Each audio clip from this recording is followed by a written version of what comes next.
Hey Nkosi yami, ibishushuka inkonzo yanamhlanje. Amen bazalwane. Besicela utata uGatha samkele uFefe.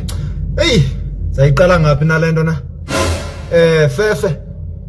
Into yakuthi kusekhaya apha mntakwethu. Hayi bethu, Kanti ulahlekile lo. Wakuthethwa ngantoni nje? Ulahlekile utata bethu. Caciseleni. Sicela usamkelele uFefe tata kuba sisandothandaza. Jonga ke into kaFefe. Ewe tata, Yena uthi gabalala. Uthathe lo bhatyi uyixhome exhantini kusekhaya mana. Sikhethele yona ndlu. Kwenzekani ngotata? Sapezobheka sikubele zona kweyona ndlu ikhethekileyo. Kulandlu nje siyibize ngoba yikuyi. Uthini utata? Kho isusa. Uthini Kanti tata? siye sithi ligumbi eliphezulu. Mfundisi uGatha. Sicela usamkele uFefe xa gqitya uthandazwa kwenza uFefe kaloku. Oh, hayi Mxoleleni bazalwane, mxoleleni. ucacisa kaloku. Ngisola ubulibele usela ipilisi.